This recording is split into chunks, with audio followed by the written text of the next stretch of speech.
மொத்தம் 11 கட்டியிருக்கிறோம். அப்போ கட்டுப்பணம் நேற்று சொல்லியிருந்தீங்க இது காணா இருக்கேண்டு இப்போ கட்டுப்பணம் எல்லாம் கிடைச்சிட்டோம். இப்போ யாழ்ப்பாணத்தில் பெய்கிற தண்ணி ஓடுறதுக்கு இடம் இல்லை. நல்லூர் இப்போ யாழ்ப்பாணத்தில் 6 மிஸ்ஸிங்.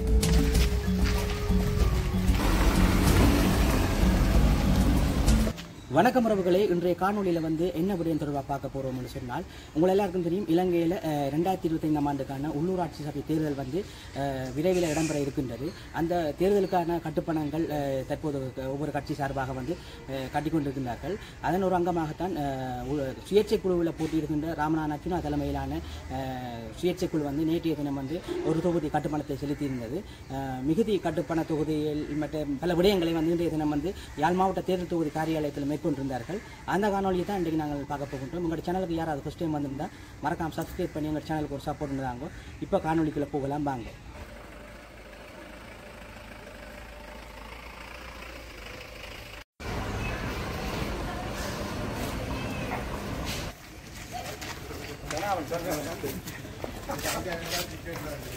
கேட்குற கிழமைடா கிண்ணச்சி புதுக்குடிக்கும் போகணும். என்ன பண்ணுறது? எந்த சபையில் கட்டியிருக்கீங்க? இன்றைக்கு 5 கட்டியிருக்கேன், 6 கட்டியிருக்கிறோம். நேற்று 5, இன்றைக்கு 6, மொத்தம் 11 கட்டியிருக்கிறோம். இதில் மிஸ் ஆகிருக்கிறது தீவ பகுதி வேலனு, உர்ராதுறை, மற்றது நெடுந்தீவு, மற்றது கார்னர். இந்த 4 மிஸ் ஆகிட்டு அது நாளை கட்டுவோம். அதோட வலிகாமத்தில் தெற்கும் மேற்கும் என்ன போடல. அப்போ 6 எத்தனை மிஸ் 11 போட்டோம். மொத்தம் 11 மாறும் 17 6 போட இல்லை 11 போட்டுட்டோம். இப்போ கட்டுப்பணம் நேற்று சொல்லியிருந்தீங்க இது காணா இருக்கேண்டு இப்போ கட்டுப்பணம் எல்லாம் கிடைச்சிட்டோம். இப்போ வடகிழக்கில் போட்டிக்கிறது சொன்னீங்க. இப்போ கிழக்கு மாகாணத்தில் கிழக்கு போட்டாச்சு. இப்போ கிழக்கு திருவோணமலையும் திருவோணமலை என்னிடம் அது பட்டினம் அதுவும் போட்டாச்சு கிழக்கு. மற்றது இதுக்கு போகிறதுக்கு போய்கொண்டிருக்கிறோம். இப்போ புதுக்குடியிருப்புக்கு 4 மொத்தம், அதில் 3 போடுவோம். மற்றது வவுனியாவில் 5 நினைக்கிறேன், அதில் 3 கட்டியாச்சு. கட்டியாச்சு. மிச்சத்துக்கு காசுக்கு வெயிட் பண்ணி கொண்டிருக்கிறோம். காசு முடிஞ்சு காசுக்கு வெயிட் பண்ணி கொண்டிருக்கோம். 2 என்ன இல்லை, இது வவுனியா வடக்கும் மற்ற செங்கலடியும் செட்டிக்குளமும் அது ஜூஸ் இந்த 3 போட்டுட்டோம். மிச்சம் 2 மிஷின். மற்றொரு கேள்வியானது பட்லந்த அறிக்கைகள் தொடர்பாக பாராளுமன்றத்தில் அதிகமாக பேசப்பட்டு கொண்டிருக்கின்றது. நீங்களும் ஒரு நாடாளுமன்ற உறுப்பினர் என்ற ரீதியிலே அந்த பட்லந்த அறிக்கை தொடர்பாக என்ன பாராளுமன்றத்தில் பேசிட்டேன். சுத்த நெறியன்னு சொல்லிட்டேன். அதில் உண்மையாகவே என்ன நான் நினைக்கிறேன், நீங்கள் ஜேவிபி கொண்டு விரைவு நினைக்கிறேன். அந்த ரிப்போர்ட் ஏதோ 3 மொழியில் மொழியாக்கம் செய்து கொண்டு வரான்னு சொல்லியிருக்கிறேன். அது ஒரு பிரச்சனையாக போகும். பொலிட்டிக்ஸ் தானே எப்போ பிரச்சனையாக போகும். மாநகர சபை கடந்த காலங்களில் ஆட்சி அமைக்கப்பட்ட மாநகர சபையினுடைய முதல்வர்களுக்கும் உங்களுடைய முதல்வர்களுக்கும் என்ன வித்தியாசம் இருக்கும்? எவ்வாறு ஆட்சி நகர்த்தப்படும்? கடந்த காலத்தில் மாநகர சபையில் என்ன நடக்கிறன்றதே எங்களுக்கு உண்மையாகவே தெரியாது. அதான் நடந்தது. ஏனென்றால் எவ்வளோ காசு வருது, எவ்வளோ போஸ் போகுது, எங்கே காசு ஒதுக்கப்பட்டதோ ஒன்றுமே அவருக்கு தெரியாது. இந்த முறை யாழ்ப்பாணம் மட்டுமில்லை, எடுக்கிற நாங்கள் வெள்ளுற சகல மாநகர சபை பிரதேச சபை எல்லாத்துலேயுமே முழுக்களும் லைவில் வரும். அதாவது நடக்கிற மீட்டிங்கில் இருந்து வார காசு, செலவழிக்கப்படுற காசு, போகிற காசு, அதை விட முக்கியமாக அங்கே இங்கே குப்பைகள் அதுகள் இருக்குன்னு சொன்னால் கம்ப்ளைண்ட் பண்ணக்கூடிய மாதிரி ஒரு ஹோட்லைன் உண்டு. சகலதும் செய்வோம். உங்களுக்கு தெற்கில் போனால் தெரியும். இப்போ கொழும்பில் ஒன்றுமே ரோட்டில் இருக்காது. இப்படி பேக் எல்லாம் மாட்டு கழிவுகள் எல்லாம் கொண்டு கோயிலுக்கு முன்னால் இயலாது. ஸோ இப்போ இங்கே அப்படி ஒரு கலாச்சாரம் கொண்டு போய் கொண்டிருக்கு. அது சூப்பராக முக்கியமாக உங்களுக்கு என்னோட இதில் போனீங்கன்னா தெரியும். இது உங்களுக்கு சிறுசாந்தி படுகொலை செய்யப்பட்ட என்னோட மாதிரி செம்மணி. அதுக்குள்ளே போனீங்கன்னா தெரியும். அந்த வயலுக்குள்ளே அந்த வயலோரங்கள் அதில் இதில் மருத்துவ கழிவுல இருந்து எல்லாமே போடப்பட்டிருக்கு. நாங்கள் அந்த மாதிரியான எல்லாம் நேராக பொறுப்பு கூட இருக்கும். அதை ஏன் க்ளீன் பண்ணல? இப்போ உங்களுக்கு இங்கே 5 சந்தி அங்கெல்லாம் போனீங்கன்னா தெரியும் எப்படி இருக்கு அந்த ரோட்டு வழியெல்லாம். நாங்கள் ஒரு உடனே செய்யலாம், ஒரு நாள் செய்யலான்னு ஒரு 3 மாதத்துக்குள்ளே ஃபுல்லாக க்ளீன் பண்ணி எடுப்பேன். அப்புறம் என்னோட இருக்கிற ஆக்கள் எல்லாருக்குமே இந்த 5S சிஸ்டம்ஸில் இருந்து கைசார் எல்லாமே படிப்பிப்பேன்.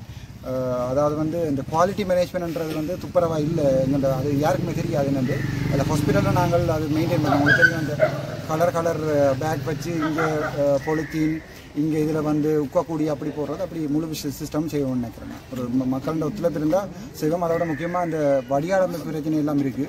ஸோ இப்போ யாழ்ப்பாணத்தில் பெய்கிற தண்ணி ஓடுறதுக்கு இடம் இல்லை. நல்லூரில் இப்போ பதிவண்டபடியாக நல்லூரில் போய் தான் நிற்குது.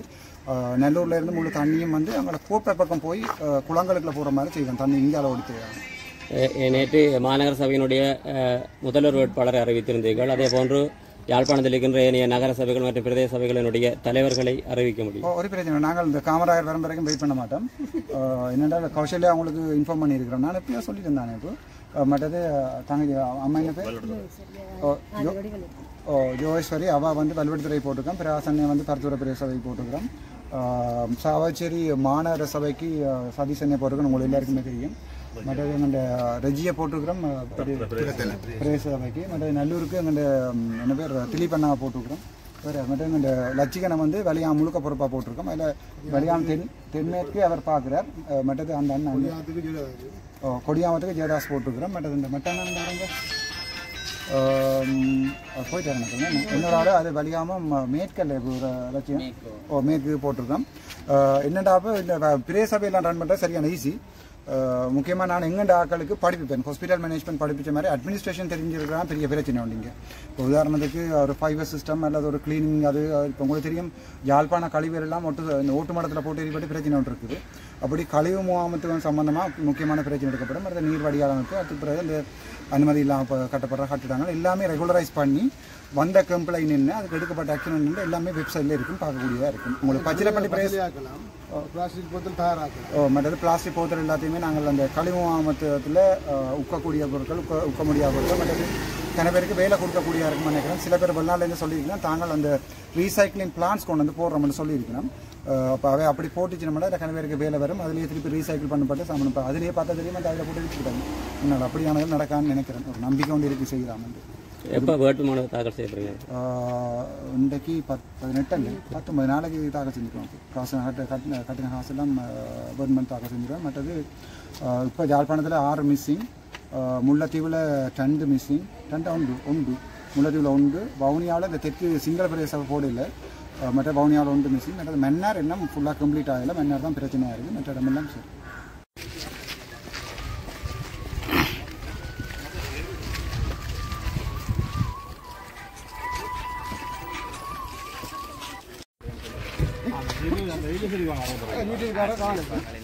நீங்கள் சொல்லவும் இல்லை. இன்றைக்கு என்ன மாதிரி கட்டுப்பணங்கள் எல்லாம் செலுத்தி இருக்கு, நீங்களும் வேட்பாளராக பங்கு பெற்றுக்கீங்களா? நாங்கள் சாவச்சேரி நகராட்சி இதுக்கான கட்டுப்பணம் செலுத்தியாச்சு. என்ன மாதிரி இந்த முறை பிரதேச சபைகளை வந்து கைப்பற்றக்கூடிய சந்தர்ப்பங்கள் கணக்கு இருக்குமா போல இருக்கு?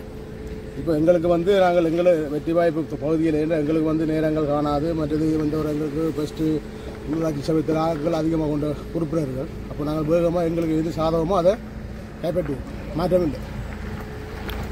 ஆனால் இந்த 17 வட்டாரங்களில் வந்து என்ன சொல்கிறது, ஆட்சி அமைக்கிறதுக்கு வந்து எல்லாத்தையும் சப்போர்ட்டும் தேவை என்று பரவலாக பேசப்படுகிறது. எங்களுக்கு வந்து அதான் எங்களுக்கு நாங்கள் தேவைப்பட்ட முக்கியமான இடத்துல நாங்கள் போட்டிட்டு அதில் நாங்கள் ஒரு 4 இடத்தை எடுத்தாலும் நாங்கள் வந்து அதில் வந்து திங்காத்தான் இருக்கோம்.